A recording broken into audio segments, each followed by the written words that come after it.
So do you think the Indian establishment failed to stop this influence growing within the neighborhood, and is that a concern? Obviously, it's a concern for any Indian specialist or policy maker.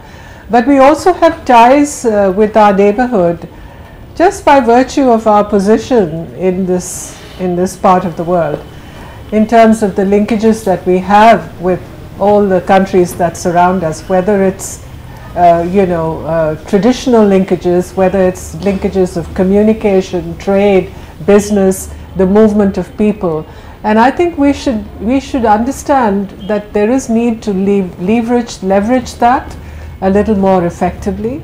And I know that China is at a stage of its development where the resources at its command may be much more than what we are able to deploy at the moment. But I don't think we should write off the situation because of that, because we have a certain weight. Take a neighbor like Sri Lanka, take Bangladesh, even the Maldives, Nepal.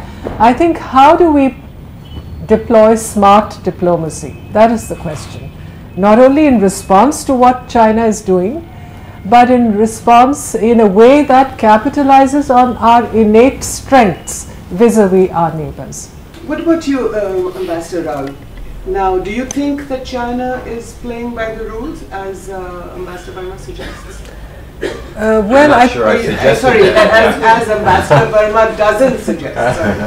Well, I think that's the destination we'd like to get to. I don't think we're there yet.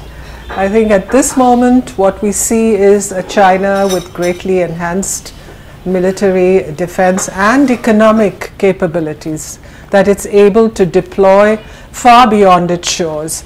And you see that manifest in our neighborhood today, all around in the Indian Ocean. And that is the hard reality that we have had to confront. Are you concerned?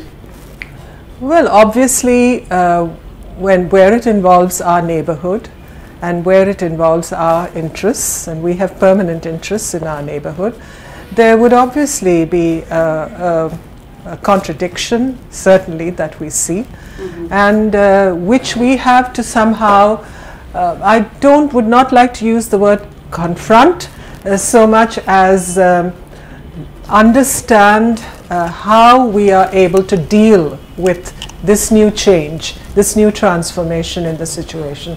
And that is where, dialogue, relationships, cooperation, engagement with countries, like-minded countries, democratic countries like the United States, like Japan, like Australia, some of the ASEAN neighbors of ours.